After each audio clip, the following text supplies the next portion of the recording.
Every month or so, I try my best to update my portfolio with new projects that deserve to go in there. However, I've kind of been slacking, so I thought, let's make a video about it. If you're new here, my name's Jesse Nyberg. I'm a graphic designer from Los Angeles, and in this video, we're going to be talking about some of my recent graphic design work from 2023. This video is also sponsored by Pitch, but more on that later. Let's get into it. So some of the recent work I want to talk about is a mixture of some personal work and some client work. So this first thing I got to work on, which I'm pretty grateful about, was this David Bowie ad, kind of poster design, vintage flyer thing that I did for Universal Music Group. And obviously I'm a big fan of David Bowie, and I'm very grateful to be able to work on anything related to him, even if this was just a little vintage flyer promoting Record Store Day. Here were some of the images from the mood board. We wanted to represent this Decca Records 60s style ad that they used to do. So the concept was kind of like, if David Bowie was a new artist, how would we pitch that to, like, he's dropping a new album, but instead it was promoting like this old legacy album he did. All right, and here are the original scans, because like a lot of the process I do, I will design the work, print it out, scan it back in, color correct it, stuff like that. I think that actual printing and scanning helps really sell that vintage effect. So we started somewhere right here with this kind of more coral color that I was a big fan of. James wanted to go with like a more distinct shape like this rather than the square, to call back to the old DRAM records. Here's like the sleeve thing. We wanted to use that kind of shape that they used to use on those. Here's the cutout shape that he wanted. And then this was also like a more simplified version of the cutout shape, and that was really fun. Final one, which was the box set photo, which had that. Not the biggest fan of having to put that in there, but I do get it. They're still trying to sell something. And honestly, I ordered one of the magazines that this was in from the UK, so hopefully that comes soon and I can show it on Instagram or whatever. But overall, I was pretty happy with it. Even though it wasn't directly with the artist, it was pretty cool to work with an artist on this scale. All right, next up is a personal project I've been working on called Graphic Design Ideas. There's this book I have that has 50 different graphic design ideas in it, anything from color to layering to typography. And this idea I had was, let's start a series of creating one design for all 50 of the ideas, and just helps me kind of improvise and get out of my comfort zone a little bit and continue to experiment in my design practice. First one was for color. So color study, I wanted to use some colors that I'm not very comfortable with, more neons and gradients and stuff. So I went with this cool like surfer composition. The next one was black and white. This was a cassette design, tape design for the new Rick Rubin book, The Creative Act, The Way of Being. Made a whole video about that book on the channel because it inspired me so much, but I wanted to kind of reimagine it and figure out what would that look like as an audio tape. And overall, I was pretty happy with it, and I was trying to push my boundaries a little bit on what I would work on in terms of stuff I just post on IG or personal work. I'm always in this kind of portrait orientation, either poster design or square album art layout, and I wanted to try something different. So this one was spot color. I found this old book called Century that had all like some of the most important photos from the last 100 years, 1989 to 1999. I went in, scanned a bunch of them, found some of my favorite selects, and then created this simple kind of Photoshop layout using obviously by Onotype to do the large type, and the spot color was this fun yellow lime green. I just threw them all together, saved out each frame like this, and then just threw some music behind it. Here are some of my favorite slides from the 100. I really like these 4. And then this is the big grid. So this is each one laid out in like a Photoshop document. It took a while to save and export each one, but I think it turned out worth it.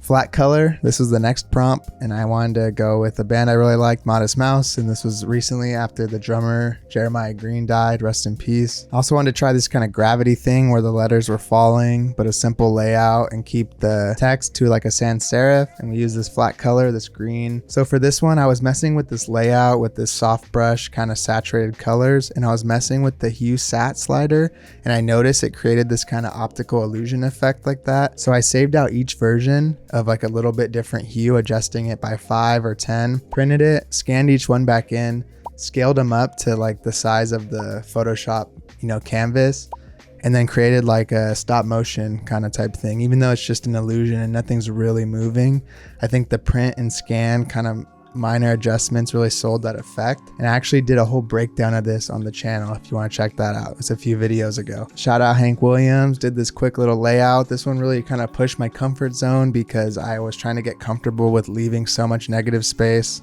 Did it in a few different colorways. Simple Type, Geometry, DJ Screw. A lot of these are inspired by people that I like as artists, because sometimes it's really hard to think of just text or copy or stuff to put into designs when you have no prompt at all. Quick collage that I printed and cut out and sliced up with the X-Acto knife, scanned it back in, created this quick little kind of album art layout, and that was it. So to share all this work with you all, I had to put together a nice little presentation. And that's where the sponsor of this video, Pitch, comes in. Pitch is an awesome design tool for putting together aesthetically pleasing presentations. I used one of their awesome templates to put together this very presentation we've been looking at. Pitch made putting together this collection of work easy.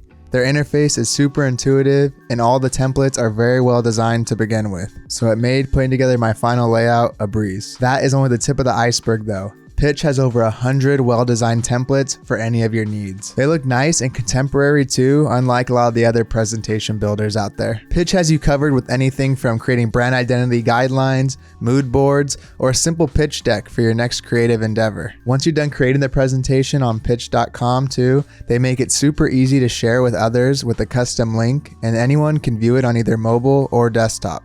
So if you want to make a great impression with your next design presentation, click the link in the description to visit pitch.com and get started today. Thanks again to Pitch for sponsoring this video. Let's get back into it. Perspective, poster design, did 2 different versions because one version I submitted to this free pick collaboration I was working on. I was really happy with the colors and the halftone on this one and pushing the kind of boundaries a little bit with the typography down here. Personally, this is one of my favorite poster designs I've done in a while, and I wanted to get more comfortable not relying on texture. I know a lot of people like the texture in my work, and I personally do too, and I believe it's become a little bit part of my style. I don't want the texture to be the reason that the composition or the layout is strong. So I'm trying to go for some more just flat digital ones like this too. Try this maximalist style, you know, and scale everything up and have everything at different sizes and hierarchies. And I really love this typeface, you know, that has this kind of hieroglyphic-esque style. Here's also an alternate version that is basically just the colors flipped that I really like as well. You can also watch the entire process for how this one was made over on the Patreon. Link in the description. This was kind of this idea about how the 2 political sides are always clashing. This was actually a design that I did in college. You know, this is the original design when I was in Chico in 2019. It was just a thing I had to design for a school event at the job I worked at the school. I was having a trouble that day thinking of like a really conceptual heavy design, and I always remembered I really liked this circle concept. I did it kind of wrong. I thought the blue should be on the left because the left is blue and the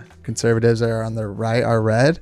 So I flipped that, changed the orientation a bit, added in a little bit more texture. But overall, I was really happy with the new version, and it's kind of fun to revisit some of your old work. If you're not very inspired one day, or you're having trouble thinking of new ideas, no other better person to steal from than yourself. This is the most recent one I did, improvisation.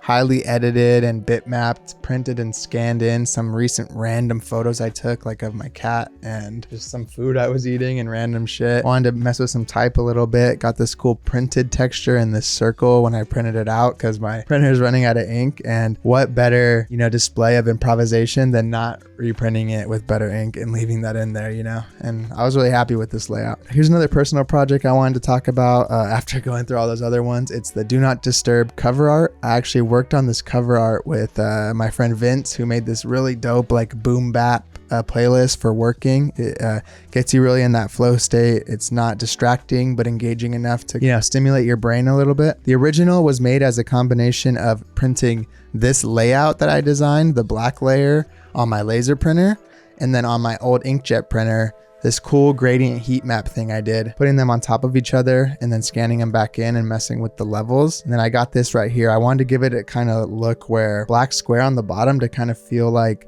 a sticker that would go on, kind of like a hype sticker. Like if this was a vinyl, that part may peel off or maybe not, but stuck onto the plastic part, I think that would have been cool. And this was just a fun project to work on. Also, if you want to see how this one is designed, it is also on the Patreon, patreon.com/jessenyberg. consider checking it out. All right, grapes. This is a client I've been working with recently, still kind of in the pre-launch phase, but I've been creating some assets for them that they've been posting on Instagram, and they're allowing me to kind of do some more fun stuff and push the boundaries with the simple kind of stuff we're doing on social. I just did a new batch of a bunch of assets that I can't show yet. Here are a few from before I can show currently. This was kind of the mood board, me and a bunch of other people from the company and some other designers just add to it and what we want to look the social media to look like. Just some kind of fun stuff that we've been looking into, stuff like this, typographic, simple images, very like kind of Gen Z and relatable. Here are the designs that I did, just a quick overview of them. The first one, we wanted to do something more simple and kind of visually interesting stuff in the Instagram feed, but not too complicated. And I think it goes like kind of on the nose with the tagline as well. But, you know, just printed out this image, edited it a little bit, ripped it open to reveal that little tagline under. This one is more of a releasing new wine or like showcasing some of the wine that they offer, you know, more as like a template that we can plug and play.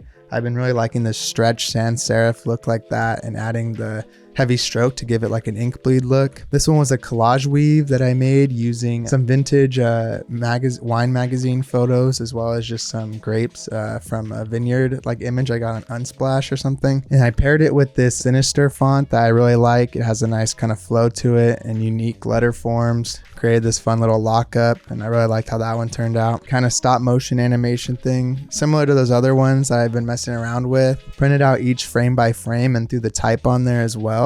I thought it came out really cool. Here's actually the scan for each frame. So it took a while to scan each one back in and scale it up into the Photoshop size and everything. The last one was actually a poster design. I was really happy with how this one turned out. It was a mixture of some collage stuff. I used red construction paper down here, cut it out to reveal these two overlapped images that create this kind of collage. Did some hand-drawn type real quick with the grapes, scanned it back in, and then printed this type up here on white paper on a laser printer to give it that kind of spotty texture. The last project is a personal project, little Stutz mini series. I was super inspired by the Stutz documentary that Jonah Hill did on Netflix. And he had this idea called the 3 aspects of reality nobody can avoid. And I really liked that. So that's actually the cover image I used for Instagram. Stutz, Phil Stutz is the actual therapist who's come up with a lot of these ideas. And I wanted to experiment with just using black and white as well. So the 3 aspects of reality were pain,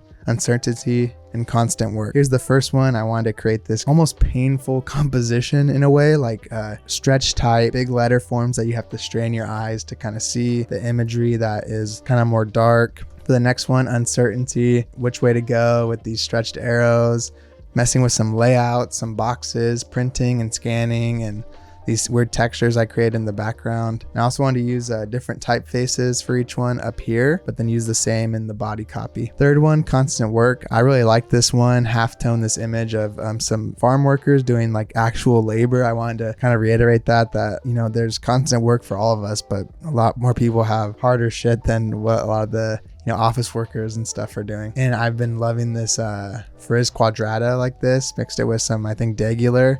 And that contrast of that sans serif and serif I really liked, and the halftone image came out good. And that's it. That's some of the work I've been working on recently. I hope you enjoyed this format. If it's something that you guys enjoyed, maybe, quarterly or every few months, if I work on some cool projects, I could share them like this with you all. If you liked it, hit that like button, subscribe for more. And thank you again to Pitch for sponsoring this video. See you guys next time. Peace.